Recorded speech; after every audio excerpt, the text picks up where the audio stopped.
Alrighty, gang. Here's to nights that turn into mornings and friends that turn into family. Cheers! Happy birthday to you.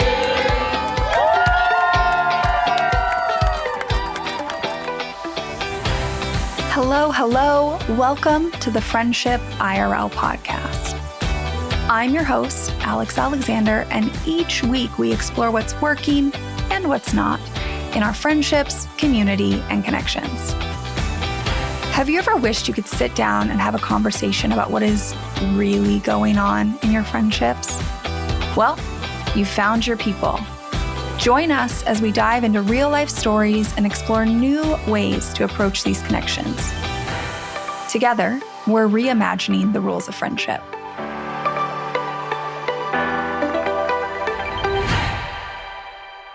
You know how we often talk about friendship like it's just nice to have? Like it's this sweet, polite thing we do in our spare time. Well, today's conversation is going to flip that idea completely on its head. I'm really excited to introduce you to Priya Vulchi, who's about to help us explore how friendship isn't just about having someone to grab coffee with. It's actually a powerful force for social and political change. And trust me, she knows what she's talking about. Priya Vulchi is the author of Good Friends, Bonds That Change Us and the World. And her book offers a resounding cry that friendship is vital, not only for our individual well-being, but for humanity itself. Now, you may know Priya from her first book, Tell Me Who You Are, which she co-authored with one of her closest friends. They went on this cross-country road trip where they talked to people about race and identity. You may also know Priya as the co-founder of Choose, a nonprofit that she ran with one of her closest friends for over a decade. She was the youngest TED resident ever, and was named one of Teen Vogue's 21 under 21 young people changing the world. Her work has been featured everywhere from the New York Times to Time magazine, and she's currently pursuing her Ph.D. in African and African American Studies at Harvard University as a presidential scholar. But here's why I'm particularly excited about this conversation. We're diving into this idea that friendship, real, authentic friendship, is actually radical. It's not this demure, apolitical thing we've made it out to be. It's about seeing the full, real version of our friends and letting that change us. You know how we often hear this idea that like you should care about a certain issue? Or if you were a good person, you would care. But what if we cared simply because we knew people who were impacted? What if change doesn't happen because there's some heroic figure out there in the world, but rather with the small daily acts of truly understanding our friends, their identities, their struggles, their experiences? Because here's what I've learned and what we're going to explore today. You want to know what actually gets people to care? Friendship. What gets people to act? Friendship. What sustains people during the exhausting work of creating change? Friendship. What creates that ripple effect of engagement, of people showing up, of communities working together? You guessed it, friendship. I often say that friendship isn't just a nice to have, it's survival. And this conversation with Priya, it's about to show us exactly why. Hi, Priya. Hi.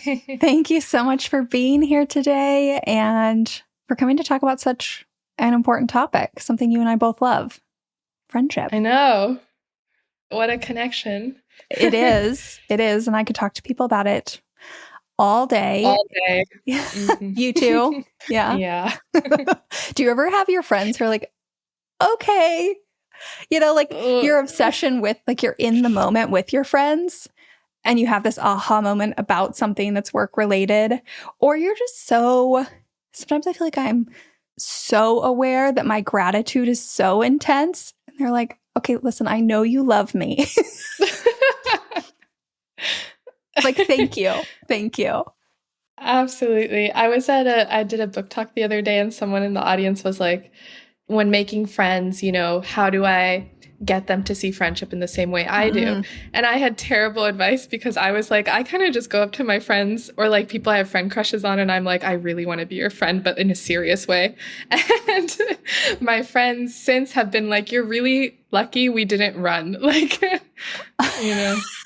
I do know. I think that I kept my friend love, my friend obsession for a long time, a little more under wraps. I had a friend of mine actually who also does friendship work. I don't have like tons of them. She's Seattle local. She DM'd me on Instagram randomly and was like, wait, you're in Seattle? I'm in Seattle. We both do this work. Anyways, we were together and she was like, your intensity when it comes to acts of service is like unparalleled. And I think she was trying to give me a compliment, but it was an awareness moment. Like, I think the way that you were so direct to people, I just did it with really over the top acts of service for a long time because I didn't know any different. Now I gush like all the words. But that's how I did it for a long time.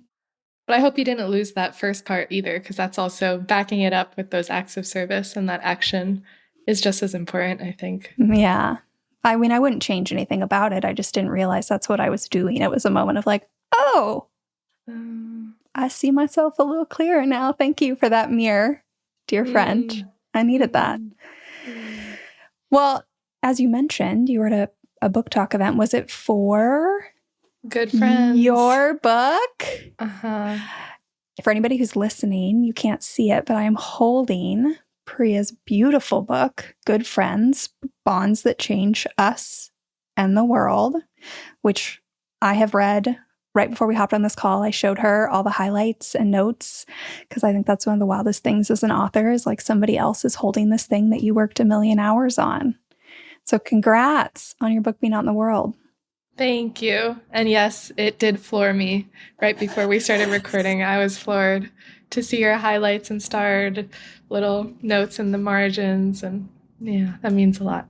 Well, I'm going to give you one more like recorded praise, which is that this is a beautiful book. Your writing is beautiful. The way you have woven these stories together is going to leave a lasting impression. And then at the core of all of it, there is such an important message that I hope so many people read. It really is like, I hope you give yourself some extra moment of reflection for that. It's a beautiful book. Congrats. Thank you. Mm-hmm. So with that, I want to talk about this book, about some of the things that moved me. So much of what you've written here aligns with things I talk about, but gosh, over 125 episodes in, I don't know if it's a less direct way. It's just like sprinkled in. And that is that friendship is political. Like the act of friendship in and of itself is revolutionary in the world we live in right now. But I think to understand that, what we need to start off with is, can you talk a little bit about kind of the current modern day definition of friendship, or like how we approach friendship? Most people today, not your definition, like societally, how are people approaching friendship? So with this one, we can go to Aristotle. In Nicomachean Ethics, he lays out 3 kinds of friendship. There's friends of utility, friends of pleasure, and friends of virtue, which some translations also translate as perfect friendship. We can get to that later. But the first 2, friends of utility and friends of pleasure, are what he says are most common. And I think they're still most common today. And so friends of utility could be maybe when people mistake friendship for networking. These people are useful to you, you borrow something from them. Then friends of pleasure are friends you party with, hang out with. The bond is like easy and fun and gratifies you in those ways. There's this New Yorker comic that I saw and that I write about in the book where, there's two friends who are meeting after a long time and they're like, oh, it was wonderful. They're hugging each other in the comic. And then they say, if you're ever in my borough on my street, right next to my house, then let's hang out again, And so what friends of utility and friends of pleasure do is they're circumstantial and stipulatory relationships. So you might have many people who you call friends, but they only kind of operate out of convenience. An example of that would be if your partner visits you and is at the airport and their flight lands at like 3 a.m., you will go and pick them up, likely your kid, your partner, your family member. Your friend comes, you might just be like, so excited to see you. I set up the couch for you. Let me know when you get in the Uber. And so it's this idea that we have friends, but none in the way. Usually we don't love them in the same way we love our people who are biologically and legally fastened to us. So I think that's a common kind of way most people have friends in their life. Yeah, I'm going to scroll back through my notes now because I have, in addition to all those notes you saw in the book, Priya, I have pages of written notes. But you just used some really direct words. You said like, friendship today is supposed to be warm and cozy, like demure and polite. And I think that what you're saying perfectly encapsulates that, right? It's like, well, I'm providing the couch and the place to stay, but I won't quite push myself out of my comfort zone enough to go pick you up at the airport at 3 a.m. the way I would my partner. And I just think for so many people, that's such a reflection point on what are the lengths you'll go in today's definition of friendship. Right. And to your point about friendship being political, so we live in a very hyper-individualistic and capitalistic society, right? And so the way we're socialized is our self-interest really increases over time and gets very strong and bulky. And so the friends of utility and friends of pleasure, they don't challenge your self-interest, right? You're only going to go so far for friends. I mentioned this in the book too, referencing Amelia Montooth, who described how, back in the day, if you needed sugar or to borrow a dress or a ride from the airport, you would call on friends to do this, right? But now, if you need sugar, you use Postmates. If you need to borrow a dress, you'll maybe just get one on Amazon. If you need a ride from the airport, you'll go to Uber. And so friendship, actually relying on friends instead, challenges capitalistic models of overconsumption and self-reliance, and asking friends for those favors. We say, no worries if not. Like, that's my most common phrase when I text friends, like, no worries. Like, can you do this very basic thing?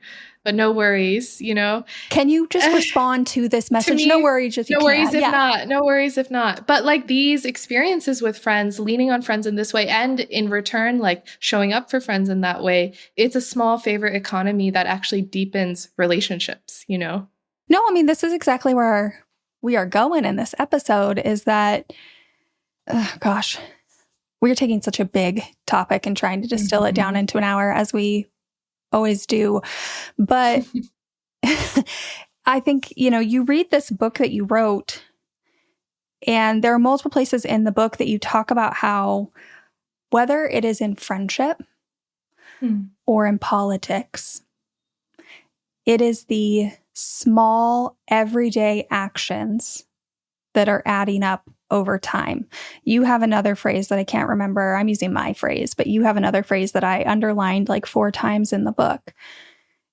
It's this idea that, we're sold these stories, you talk about this in the book, of heroes and icons and big pivotal moments that did it all. And when you were talking about that, I kept thinking of, a million photos from the civil rights movement. I could think of any photo where my eyes go to one political figure, right? To Martin Luther King Jr. But there could be 1,000 people in that photo who are all taking little actions. And I think there's such a parallel here between those little actions adding up in our friendships and in the way we're approaching politics in general. You pointed that out beautifully. And especially thinking about the photos, when I was writing this book, I had photos of these individual kind of social justice icons we see in our textbooks. And I had photos where the frame was just broadened a bit, as you said. And Martin Luther King Jr. is sitting with his friend Ralph Abernathy. Malcolm X is with Yuri Kochiyama. Toni Morrison is with Fran Lebowitz. You know, all these people Rosa Parks is with Johnny Carr. All these people we know as solo names, like these huge big brands, you know, we're actually really good friends. And as we started this conversation talking about how we're taught to engage with friendship in this superficial and kind of shallow way, and in a way that doesn't challenge our self-interest, the consequence of that is that we become more atomized and self-interested and isolated over time, right? And if you just visualize it, the more alone you are, the more politically vulnerable you are. And the more alone you are, the more politically vulnerable other people are, right? And so, of course, when we were talking about the Ubers and the Amazons and the way we're systematically torn from friends, of course, that's by design. You know, it's in no one's interest if we have strong. Plato has a quote, even back then, in like 350 BCE, he says, it's in no interest for the Persian Empire for its people to have strong bonds of friendship with one another, paraphrasing. But it makes sense as a strategy to keep us apart. And to your point about how we learn social change happens, have you heard of the difference between organizing and mobilizing? Remind us all. I did read your book, so I think I know where this is going, but let's talk it out. I didn't write about it explicitly in the book, actually. I'm a grad student at Harvard, and with all the censorship that is happening, have been thinking about ways we actually can stay connected. And the scholar Robin D.G. Kelly was here giving a talk off campus recently, and he was reminding us about mobilizing and organizing. And essentially, mobilizing is when you mobilize for a short-term kind of protest, everyone gathers and you go back home and close the door. Organizing is more sustained, long-term change. When we think of social change, we usually think of mobilizing those like quick shows of resistance. But organizing is just as impossible or just as critical, but it's also a lost art.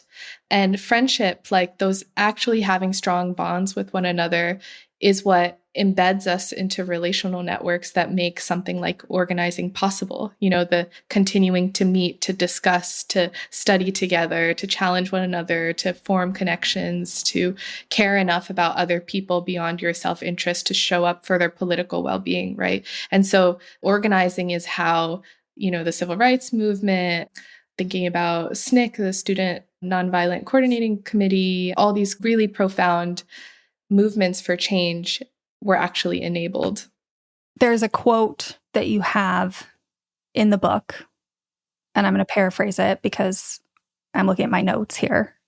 You know, you talk about how the sparseness of political action today and the short-lived nature is because of, or maybe directly related to, again, I paraphrase this, the loss of friendships, which I think is what you're talking about here. Can you expand on that? Yeah, this is going to be a weird way to approach this question, but Toni Morrison went clubbing with her friends, and the chapter Laughing with Friends, we have this idea that, okay, so first of all, if, you know, wherever you are, if you want to engage with the political crises of this world, we have this template, as you mentioned, that I need to be this charismatic leader. I need to go to these one-time things like these protests, and you might be feeling dissatisfied. We just talked about this. You might be feeling dissatisfied because that's not actually how change happens. First of all, it's not just the charismatic leader, because that's a false narrative. These charismatic leaders were actually good friends, right? So you don't need to do anything alone. Second of all, protesting and such are important, but you also need to be in community. You need to do the kind of more ordinary day-to-day work of connecting with people, talking, thinking, your neighbors, local community organizations, organizing groups, that kind of thing. The third thing that I'm getting at when I say Toni Morrison went clubbing might seem weird. You also might have an idea that you have to be this like very serious person when you do the organizing work, when you're meeting and talking about politics and change, and you might have to do it in this very serious tone. But part of the beautiful aspect of my research was the book focuses a lot on June Jordan, who passed away in 2002, Black queer feminist, poet, educator, incredible friend, incredible activist, one of the most published African-American writers ever. And when I was interviewing her friends include people like Angela Davis, Toni Morrison, Adrienne Rich. I was interviewing some of her friends who are still alive, and every single one of them, when talking about how they would, of course they did social change together, would go in a tangent, unprompted. I wouldn't ask them, go on a tangent describing June's laughter. This sound that like peppered her sentences, they said. Everyone would talk about it. And I'm sitting there in the midst of this friendship research, sort of feeling like an imposter, because when I'm writing about all these like beautiful, serious, historical, political friendships, because I'm like, me and my friends are really goofy. Like we're really silly. We're really goofy. I don't know if we qualify. But it's important we know that these iconic activists were actually good friends and that they laughed a lot together and they found so much joy with one another, because that idea welcomes us into social movements and action, you know? One of the biggest questions I had reading your book, like to the point of the joy, was that idea, you address this in the book, this idea of like, well, do all my friendships need to be this serious, intense, like version of themselves to spark change, to right, to move the world forward, to care enough about each other that we would show up for each other. And I really loved your chapter on joy, because it was such a reminder that at the end of the day, that's what keeps us going. Like that's what keeps us showing up, and not to minimize that. But in fact, as you write in the book, to make that as big a part of your friendships as you possibly can. Yes. Yes. Like, I mean, I'm sure when you think about your friendships, the pull to them, and you let me know if that's true, but for me, the pull to them is like the belly laughs and all that joy. And how wonderful is it to know that, again, that doesn't disqualify you from the more serious and robustly political parts of friendship too.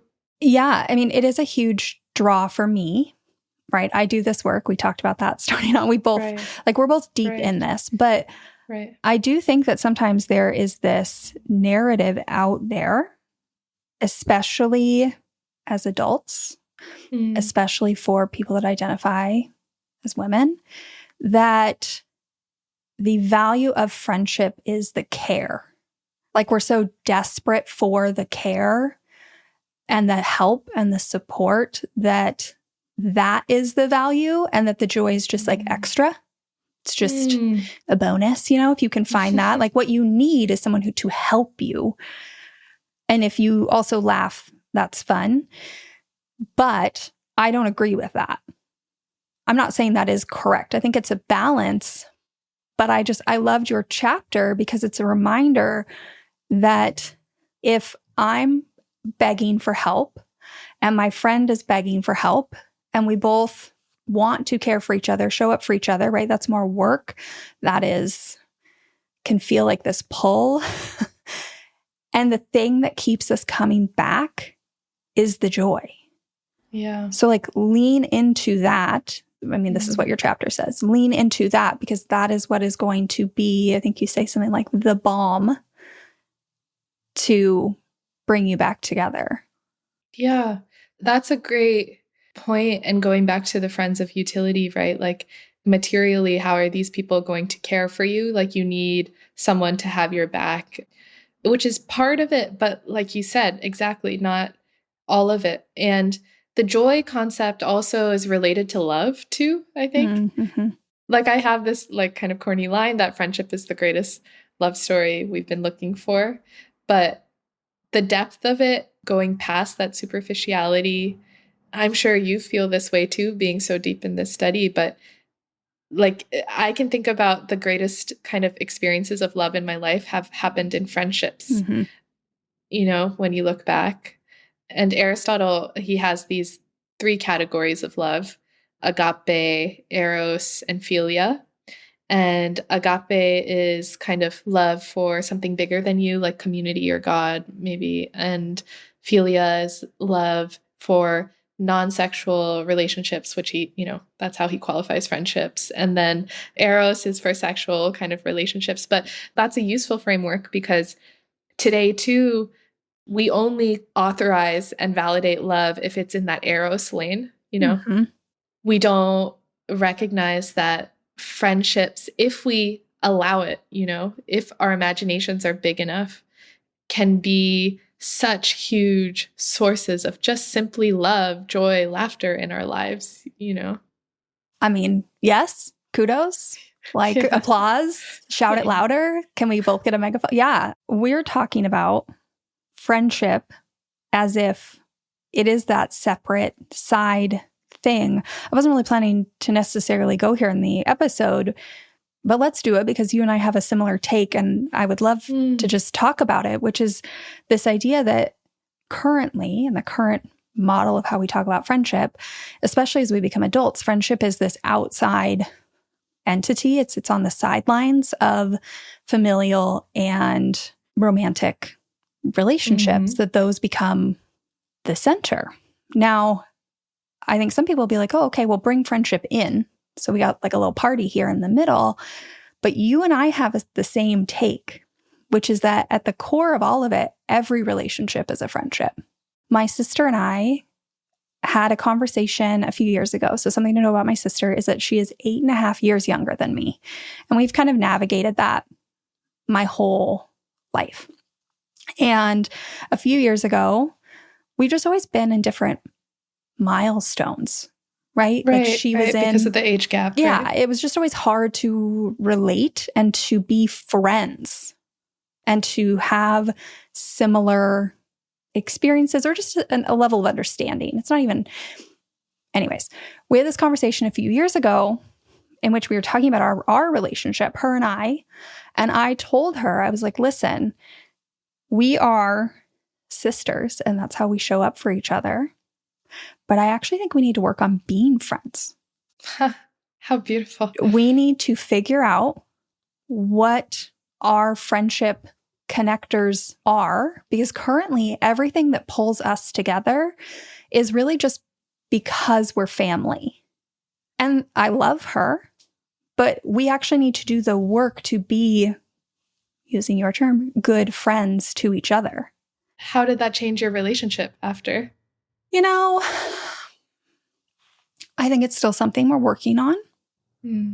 She lives in a different city, and that's not an excuse. It just requires even more work. I think that we've done a really good job, but I still think there's some areas for improvement.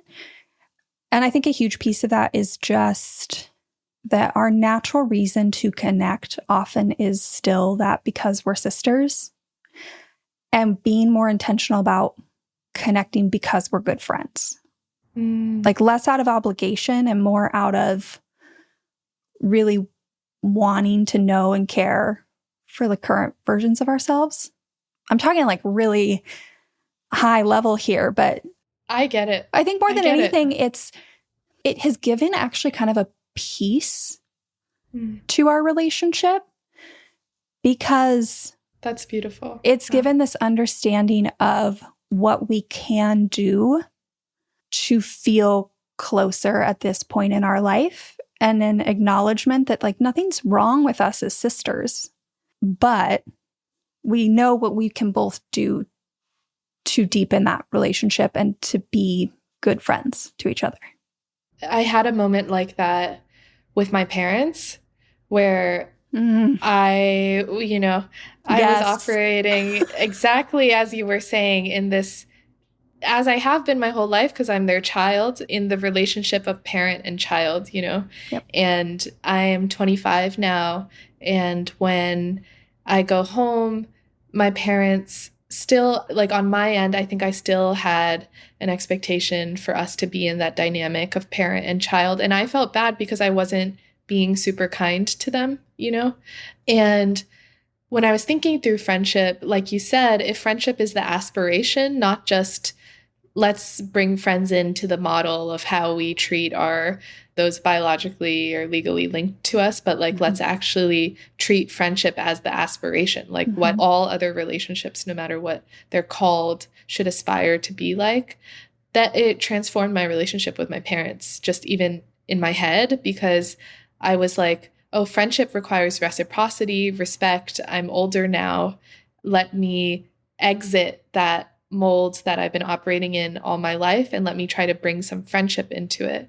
And that also returned a lot of peace into the relationship, like you said.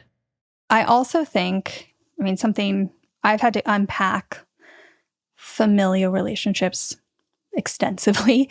And something I often think about is, are we good friends to each other? If this person was just my friend, how would I feel about that? And that's not to say you completely ignore the legal or blood bonds, but I do think it's a good check-in. Yes. Honestly, I think it takes people out of autopilot a little bit. Like if you do that check-in, that's one of the joys of friendship, right? Is we are actively choosing to engage in that relationship. So when we take the autopilot away, then you're basically asking, like, am I actively choosing to engage in this relationship? Is the other person actively choosing to engage in the relationship? And it creates so much more awareness of what's actually happening there. That's brilliant. I think framing it as like removing people out of the kind of autopilot way we operate on a daily with those who are close to us is that it clears things in my head too, because sometimes people are not going to accept the invitation of, hey, we're sisters. Hey, we're parent and child. Let's evolve our relationship to also resemble a friendship, just so that we have some respect and reciprocity in our bond that we've taken for granted, maybe. There are going to be people like cousins, siblings who are not going to want to meet you there. And I think, like you said, that's a good moment of clarity, because you can realize that, oh, this person is my sister, not my sister friend, and it helps you accept maybe the not great ways you've been feeling in that relationship and clarify, actually, my friend is my friend, and that's a kind of chosen family too that is just as important. Priya, I've never said this, I think, directly on the podcast. I've recorded some like social content and then I never post it, but let's just say it here. Let me put this like stake in the ground, right? If there was a hill I was going to die on, it's actually this hill. And that hill is, I care more who somebody's chosen family is than anything else. Now, I believe that your legal and blood family can be a part of your chosen family, but I care about who you think will show up for you and who you are actively showing up for more than anything else. That's my hill that I will die on. I'll die next to you on that hill. Yeah, you can't see me, but I'm like nodding my head really vigorously. It's absolutely true, because, and to your point too, like your kind of blood, legal, biological, those people can enter that space. Yes, yes. They're welcome to. Yes. They're welcome to. And they might have actively been doing that work this whole time. Like I know people whose family of origins have worked very hard their entire life to stay in that like chosen family space. They could have been there, but they also could stop doing that work and exit at any time in my mind. Exactly. There's people who do research on families and chosen families who talk about this idea of like families are like a lottery, like the family you're born into. Don't I know it? Yeah. So you have no say in the family that you're born into. And what friendship does, like you're saying, it just unlocks this idea that, oh, I can actually build my own family. It comes from like queer and trans practices. And how freeing and peaceful is that, that you're not condemned to your circumstances? I mean, you don't know enough of my story, but like the ultimate peace. Yeah. The ultimate peace is the answer to that question for me. Hence why I do all this work, is literally that. Yeah. And that's why I'm always like, Friendsgiving should be the main event. I mean, it is my main event. Exactly. So this is going to feel, I'm going to have to set this up a little bit, because to I think some people, this is going to feel a little bit like a hard pivot. I don't think it is. When you talk about friendship in the very beginning of your book, you talk about how, oh gosh, am I going to get this right? I don't have your exact words, so bear with me here, people. But, you talk about how we have to embrace and explore people's political identities. And we can't separate those from the person in our friendships. And the reason to me this is a flow through is because we were talking about how anybody can enter into your chosen family, but circumstances could change and somebody could exit.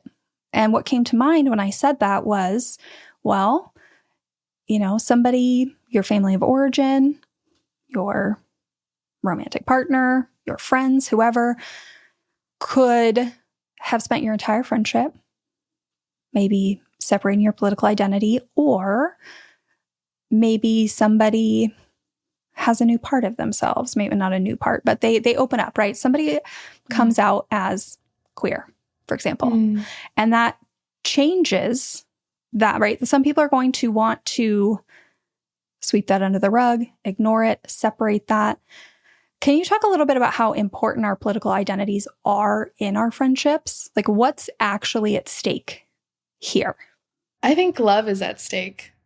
And so it's related.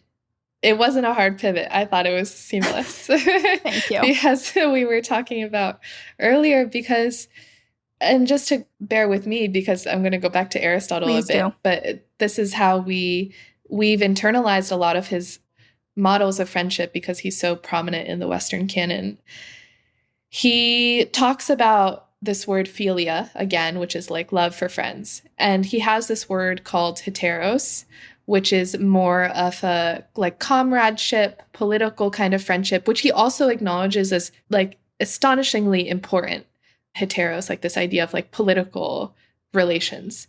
But he distinguishes it from philia. So he says friends don't do politics. Heteros do politics. Both are as important.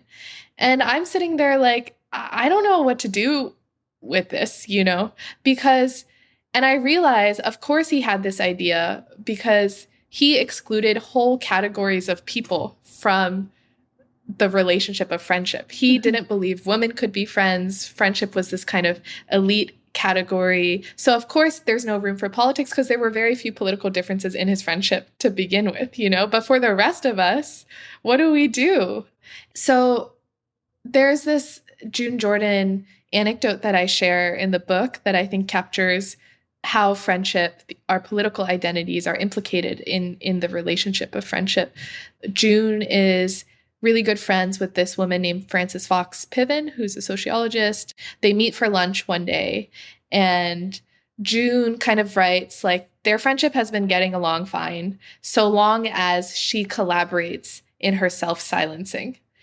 So if she's doing all these acrobatics to kind of avoid parts of herself, the friendship operates smoothly. But during that lunch, she kind of reaches a breaking point.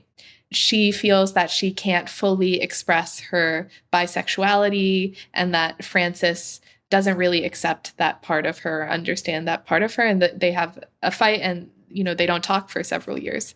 Later they reconcile and they're lifelong friends. But in that moment, right, like she says not accepting all parts of her, including her bisexuality, is a form of suicide. It's kind of like severing one limb and going to the friendship and expecting your whole body not to bleed out, right? Like you have to accept someone and love someone entirely for who they are.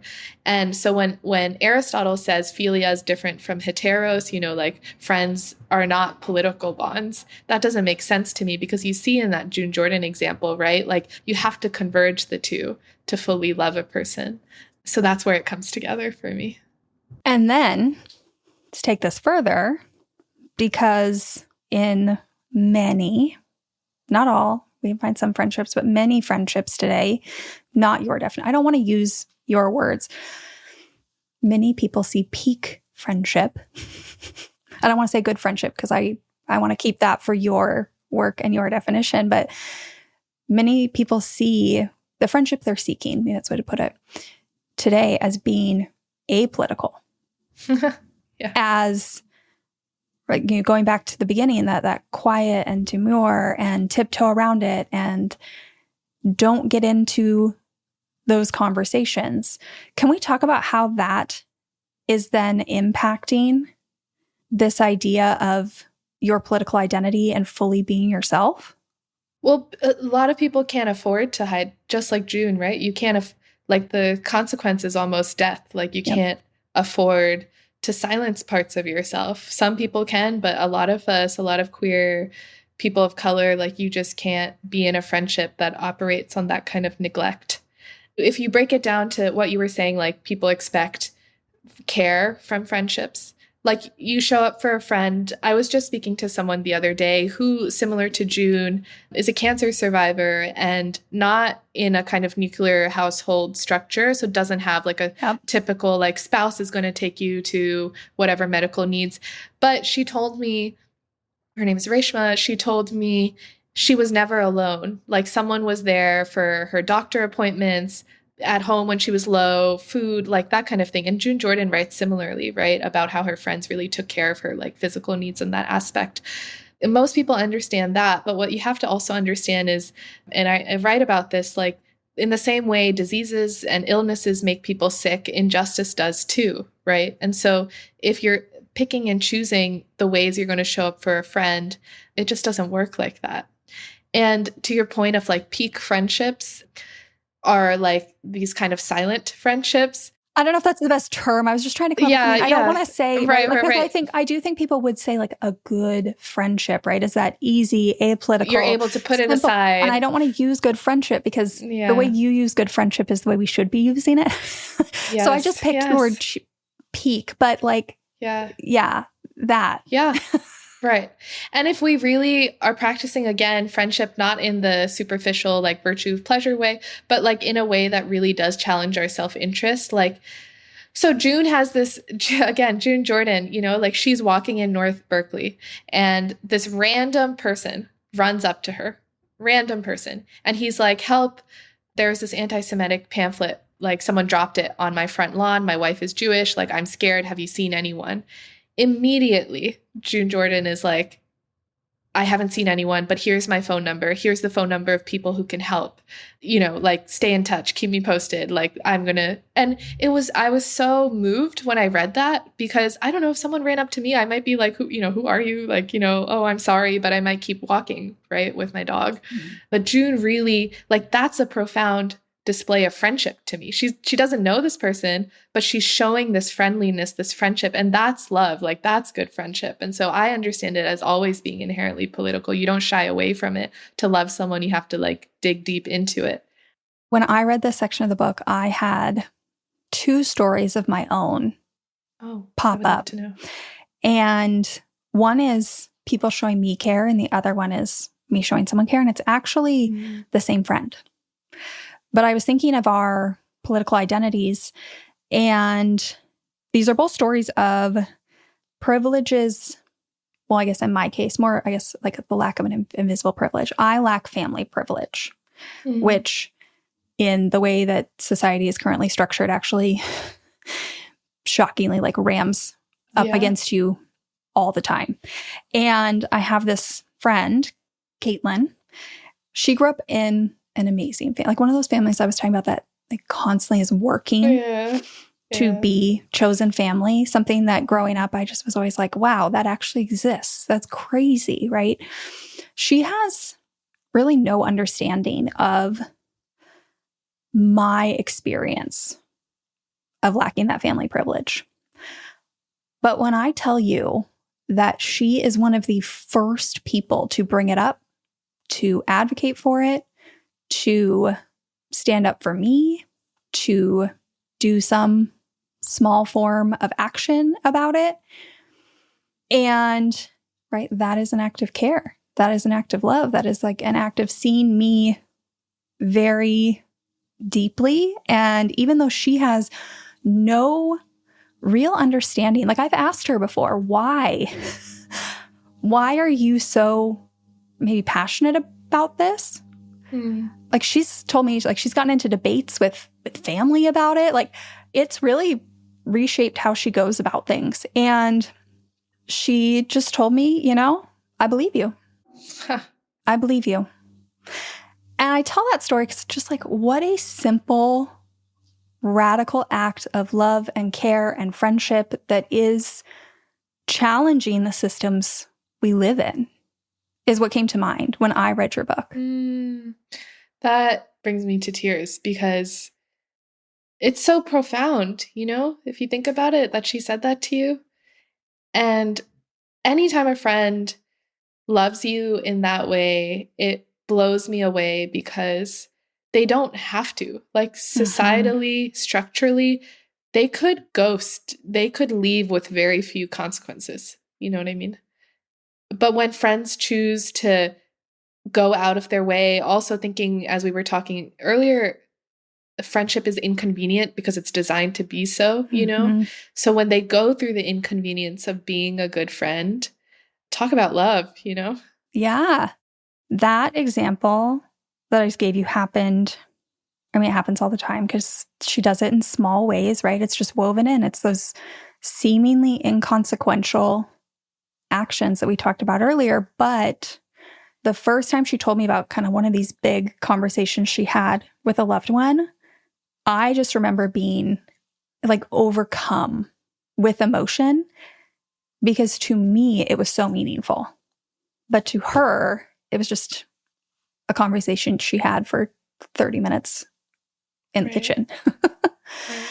The flip side of that, the same friend has a medically complex kiddo, right? We live in a world right now where Social Security is at risk.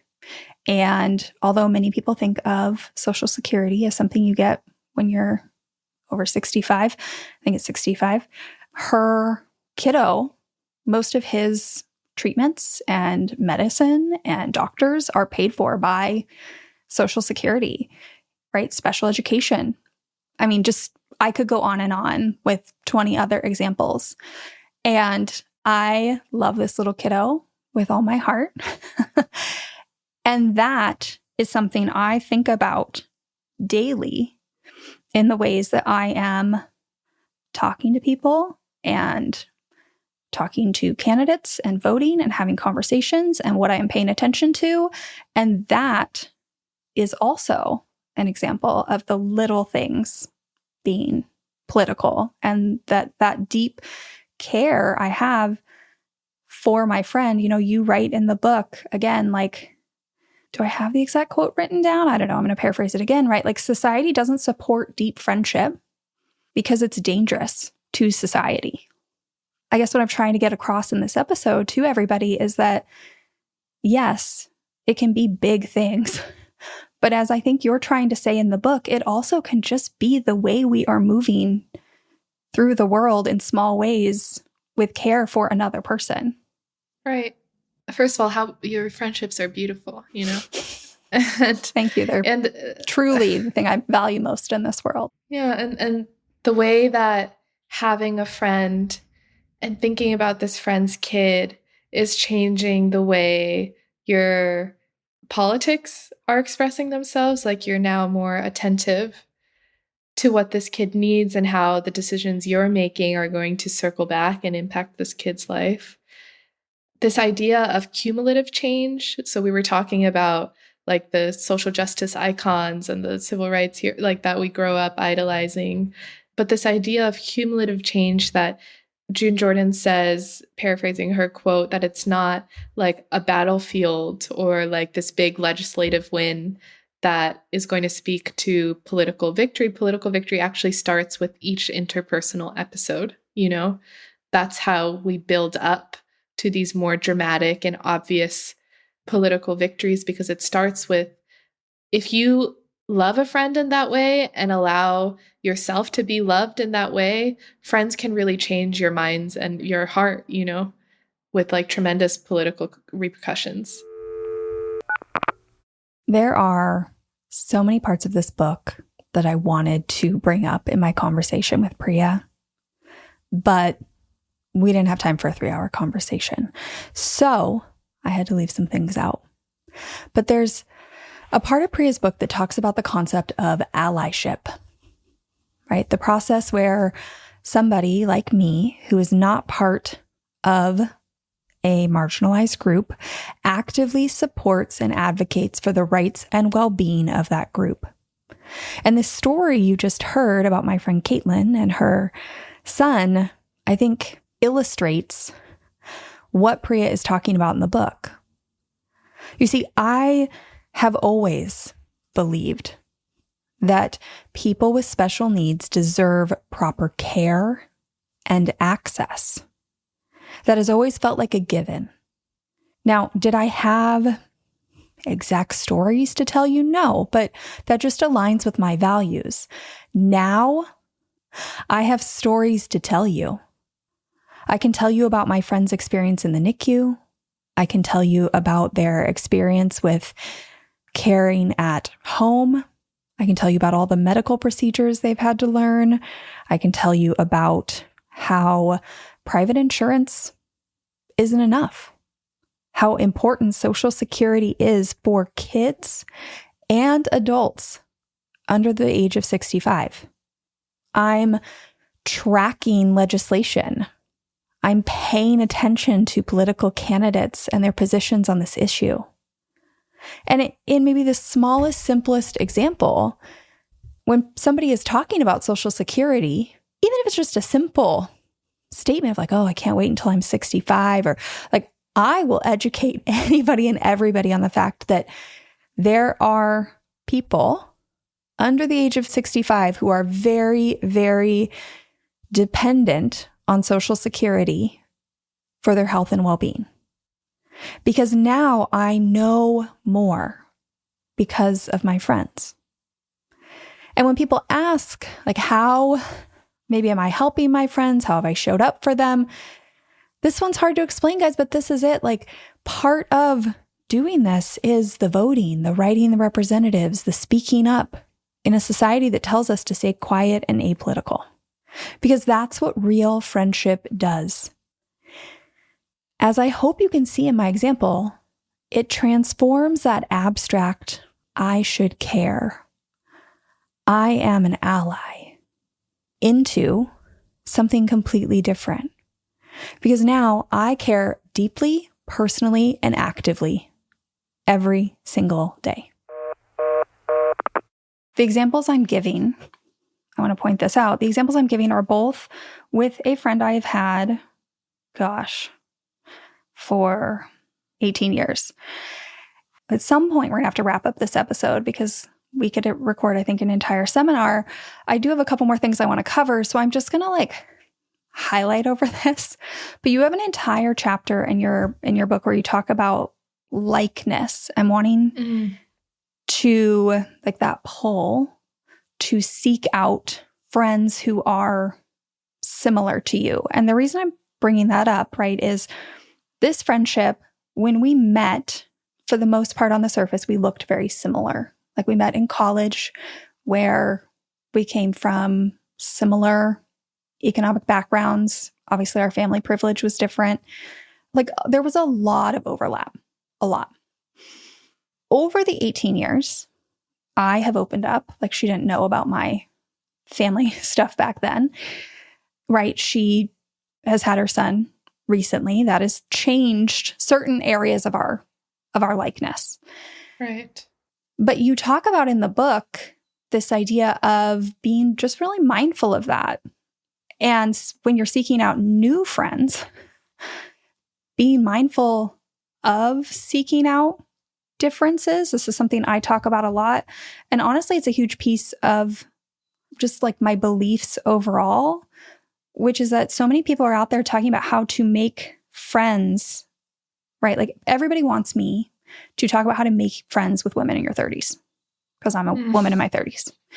And I get really mad because I'm like, one of the problems in this world is that I need to be friends with people in their 20s, people in their 60s, people of color. I'm a white woman. If you are listening to this and you've never seen me before, I need to be friends with men. I need to be friends with people in the queer community. Like, I need to be friends with different people. And so I refuse to just talk about how to make friends with women in their 30s. I said I didn't want to make some big thing out of this, but can you just talk a little bit about what happens when we only seek out likeness in our friendships? Yeah. And, that's a fascinating thing to me, that's the request you get, because exactly, that's not the lens we should be. It drives me nuts, Priya. Thinking. I fight so hard. I'm like, this isn't like, to me, it's just keeping us in the same pattern we're in, which is obviously not working for people. Right. To this point of like likeness and homophily. And so the concept of cronyism is when you give jobs and like favors to friends. And if you look at the current administration, the cabinet, like, I personally wouldn't qualify it as good friendship, but there's something like friendship that's there operating in these spheres of like, in these circles of power, right? It's just friendship is also incubating a lot of privilege. And so this is not at all to say, which is why I write about it in the book, like friendship is inherently a good thing. So long as you're being a friend, like you're off the hook, it matters who you are friends with, And there's this study that I mention in the book of this woman who was a part of the women's KKK, and she kind of claims to be oblivious to the KKK's larger actions. She kind of just goes, "Oh, I was in it for the friendship with other white Protestant women," So friendship itself is not inherently a good thing. Like you were saying, it matters who we are friends with, like cross-class friendships, interracial friendships, all of these things. On the flip side of it, I talked about like the current administration friendship operating these very insidious ways to keep certain people in power. That kind of also just proves that friendship is very politically powerful, right? But we can use it too for us, and we can wield it in a different way. One where we're connecting with people through these political barriers and becoming stronger together. We don't always have to be on the other side of like a friendship or a kind of friendship. Again, I don't think it's actually a good friendship, but a kind of friendship like nepotism, cronyism, that's attacking us and hurting our political well-being. The reason I went down this pivot is because I guess what I'm trying to show people is that even when you are seeking out friendships because of likeness, if that friendship survives a length of time, you will diverge. Things will change. Like you said. So you can be so hyper-focused. So many people come to me and they want to make like this certain type of friend who just perfectly aligns with their life. And I'm like, you can do that. And I see why you would do that maybe for certain people understanding. Parenting is a big one that comes to mind. Does people want other parent friends with a kid of a similar age? Like, I get it. You want somebody who understands the situation you're in, and I think you should have those friends. But I also think that you shouldn't close yourself off to other people.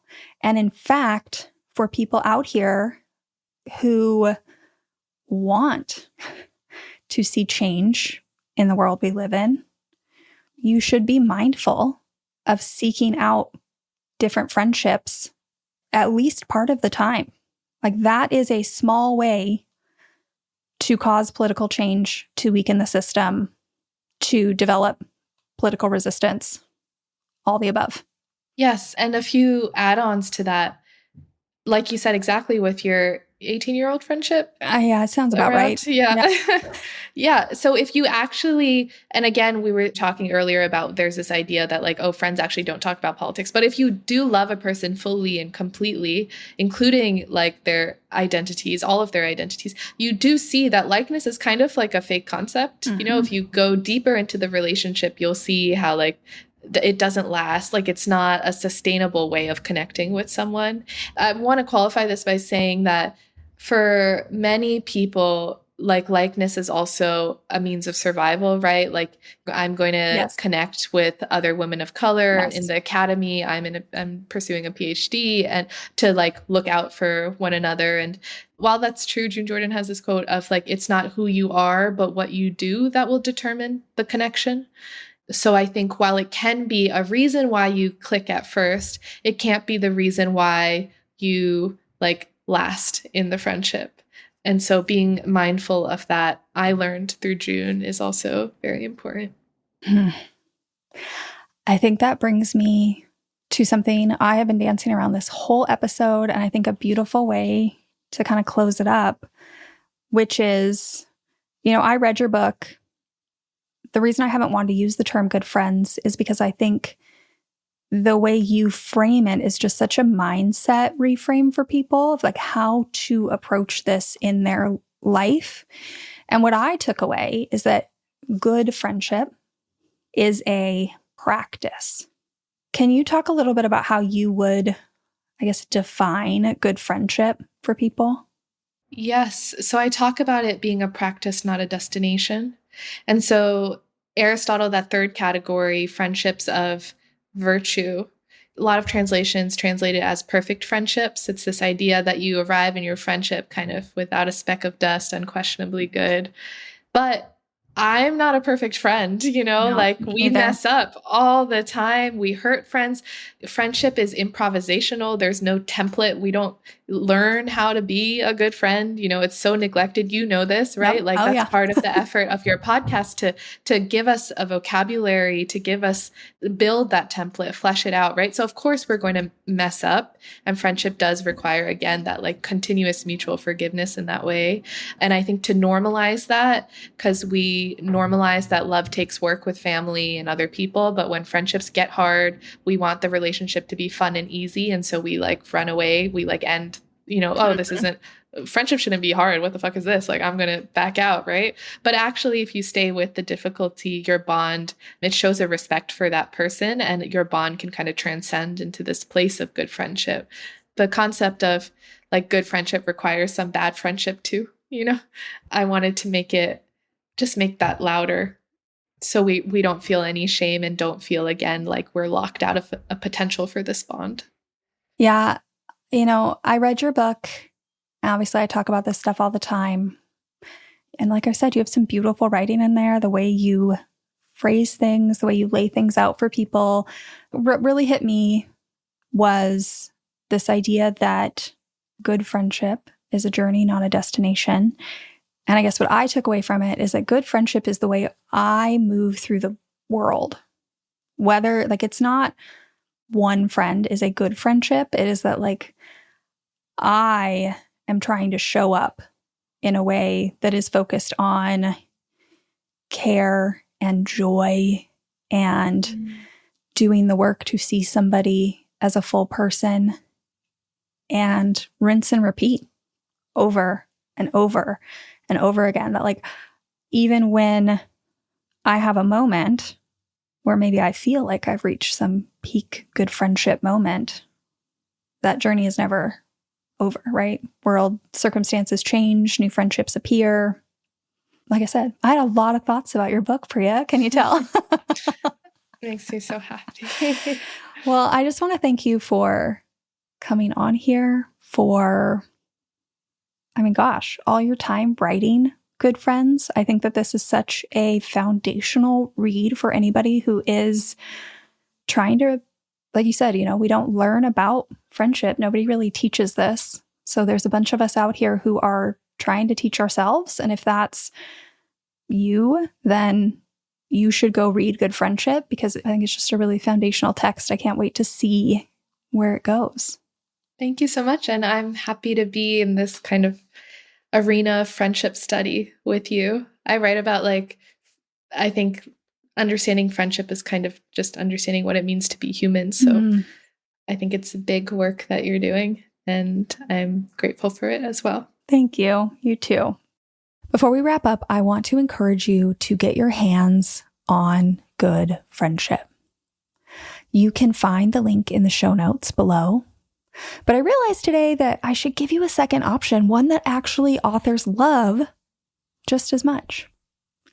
And that is request Good Friendship at your local library. At the end of the day, authors just want to get the books into your hands. Whether you purchase it or you rent to the library, doesn't matter. But go search for it at your library. And if it's not there, request it. Because there is so much more in this book that we didn't even touch today. Now, in thinking about this episode, here is what I hope you take away from this conversation.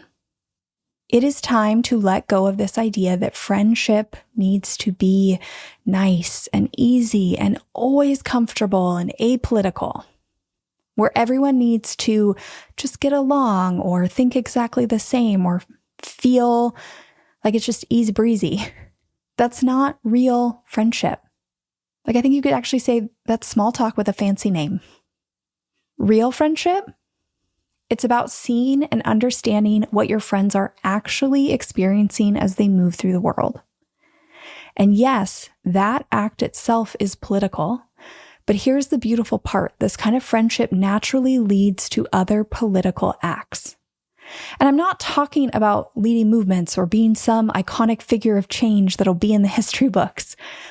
That can be a very overwhelming thing to think about. What I'm talking about is just having deeper conversations, sharing your friends' stories about why political choices matter, writing to your representatives, and hundreds of other small but meaningful actions that add up to real change. You know, when I started Friendship IRL, something I wrote down was that I hoped that this podcast would spark conversations that would lead to millions of other conversations, like that ripple effect. And that feels like the perfect way to end this episode, because I hope that you'll take this conversation as an invitation to start slowly leaning into learning more about your friends' political identities. Get curious about their experiences and see where that takes you. Because sometimes the biggest changes start with the smallest conversations. With that, I'll see you next week. Thank you for listening to this episode of Friendship IRL. I am so honored to have these conversations with you, but don't let the chat die here. Send me a voice message. I created a special website just to chat with you. You can find it at alex.chat.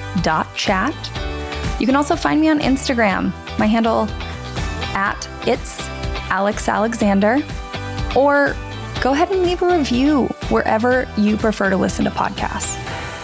Now, if you want to take this conversation a step further, send this episode to a friend. Tell them you found it interesting, and use what we just talked about as a conversation starter the next time you and your friend hang out. No need for a teary goodbye. I'll be back with a new episode next week.